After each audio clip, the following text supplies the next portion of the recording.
तो सबसे पहले शुरुआत राजीव रंजन आपसे, बिहार से होगा प्रधानमंत्री, ये तय है, तय कर लिया गठबंधन ने?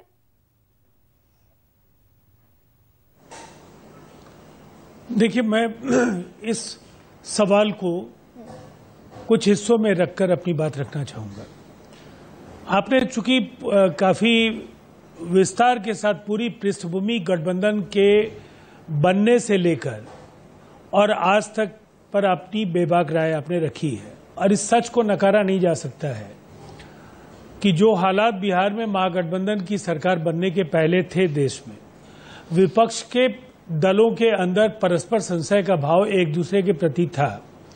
बिहार में जब महागठबंधन की सरकार बनी और 7 दल, जिसमें दुर्भाग्य से आज एक दल नहीं है, तो इन दलों की सरकार बनने के बाद ये एहसास हुआ पूरे देश को कि ये प्रयोग हम लोग देश के स्तर पर भी कर सकते हैं। और नीतीश कुमार जी ने देश के अलग अलग राज्यों में जाकर वहां के प्रभावशाली नेताओं से बातचीत की, और जो कुछ केवल फोटो ऑप और कभी गंभीरता के साथ बीजेपी नहीं लेती थी, सभी कमेंट्स देने की एक परिपाटी उनकी रहती थी, उन्हें ये लगा कि पटना की बैठक से इसकी ठोस जमीन तैयार हुई। बंगलुरु आए, उसके बाद हम लोग मुंबई आए, लगातार कोऑर्डिनेशन कमेटी और सब कमिटीज की मीटिंग हो रहे हैं।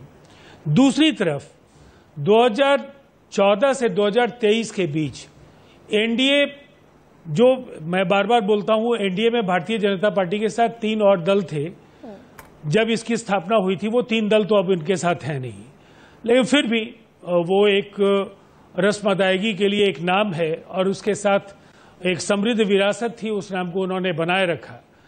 लेकिन उस नाम की कोई औपचारिक बैठक 10 वर्षों में, 9 वर्षों में नहीं हुई। जब हमने इंडिया का गठन किया तो फिर ये उनके लिए एक बड़ी चुनौती सामने में आई, और उन्होंने सबको कुछ फर्जी दल बनाए, एक दल के कई टुकड़े किए, वाजपेयी जी की पार्टी के भी टुकड़े करके, दोनों टुकड़ों को एक साथ करके, जैसे भी इधर का उधर, उधर का इधर करके बड़ी संख्या में कुछ दल बता दिए। ये हो गया राजीव जी। अब मैं इस पर नहीं जाऊंगा कि उनके बिहार से होगा प्रधानमंत्री इस बार, ये तय कर लिया गठबंधन ने? देखिए, सबसे पहली बात तो है, मैं आपके उसी सवाल के जवाब पर आ रहा हूं।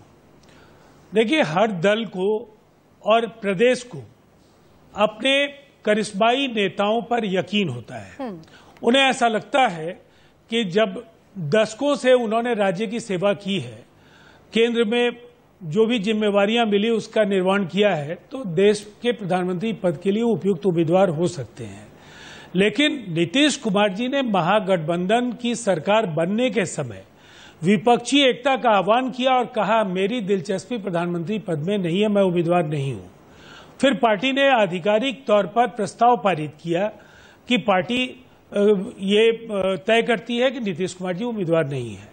लेकिन कभी अखिलेश जी के समर्थकों ने, कभी नीतीश कुमार जी के समर्थकों ने, अलग अलग दलों के नेताओं ने ये बात कही, और वो इसलिए है कि हमारे यहाँ पुतले नहीं हैं, हमारे यहाँ ये प्रभावशाली नेता हैं, ये राज्य का रुख मोड़ सकते हैं, ये अपने अपने राज्य में नरेंद्र मोदी जी से बड़े प्रभावशाली नेता हैं। और दूसरी तरफ एनडीए के पास राज्य स्तर पर बड़े चेहरे नहीं हैं। लेकिन यही प्रभावशाली नेता राजीव रंजन, जीवंत और कई सवालों पर बेबाक राय एनडीए से अलग होते हैं। आप अगर नीतीश कुमार की बात करेंगे तो यही प्रभावशाली नेता एनडीए से अलग होकर चुनाव लड़ते हैं और मात्र 2 सीटों पर सिमट जाते हैं। मैं नीतीश कुमार की बात कर रही हूँ, लोकसभा चुनाव की बात कर रही हूँ। हाँ, देखिए, मैं पूरी पृष्ठभूमि बताऊंगा तो आपका काफी वक्त निकल जाएगा, लेकिन उस समय आरजेडी का भी अलायंस लड़ रहा था, और उस समय एनडीए का अलायंस भी लड़ रहा था, और जनता दल यूनाइटेड अकेले लड़ रही थी। फिर भी हम लोगों को 16% से ज्यादा वोट शेयर था। और 2015 में जब नीतीश कुमार जी ने अलायंस किया तो फिर एनडीए के पखर्चे बिहार में उड़ गए, और ये 50 सीटों पर सिमट गई है पार्टी। मैं वही दोहराव देख रहा हूं 2024 और 2025 में। 2024 में 40 की 40 सीटें, कोई चमत्कार होगा तो 1-2 सीटें इनको मिल सकती हैं।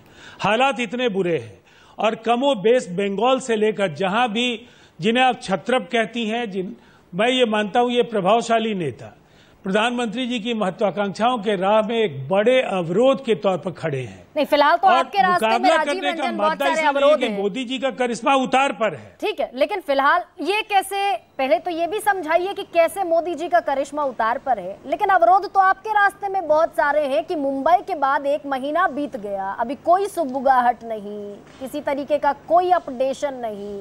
आपने तय किया था कि मुंबई की बैठक से पहले आप सीट शेयरिंग पर फैसला कर लेंगे, कौन दल कहां से लड़ेगा, 1 अगेंस्ट 1 का फॉर्मूला तय हो जाएगा।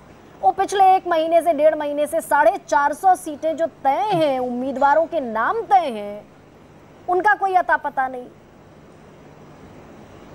देखिए गरिमा जी, ये सवाल भारतीय जनता पार्टी से एक बार जरूर पूछिए कि उनके तथाकथित एनडीए की बैठकें होती हैं क्या? उनका कोई कोऑर्डिनेशन कमेटी है? उनके यहाँ कोई सब कमिटीज हैं?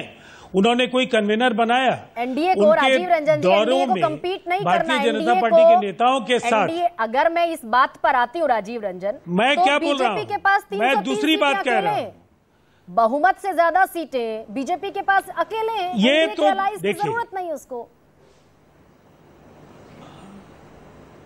आपके एक सवाल का जवाब आपके स्क्रीन पर आपने पहले दे दिया है। आप राज्यों की विधानसभाओं में एमएलएज हमारे ज्यादा हैं। इसका अर्थ बिल्कुल साफ है कि 2019 में इनको एक प्रचंड जनादेश मिला और उसके बाद मोदी जी का करिश्मा उतरने लगा और एक करिश्माई नेता की छवि और उनके साख को जो बट्टा लगा, उसका नतीजा आपके स्क्रीन पर दिख रहा है। ये एमएलएज इसलिए हमारे ज्यादा हैं कि अब भारतीय जनता पार्टी का अवसान काल शुरू हो गया, अवसान काल, और इसीलिए हिमाचल से लेकर एमसीडी से लेकर उस अवसान काल में जब आपका उद्भव काल शुरू होगा राजीव रंजन, उस अवसान काल से जब आपका उद्भव काल शुरू होगा तो चेहरा तो देना पड़ेगा।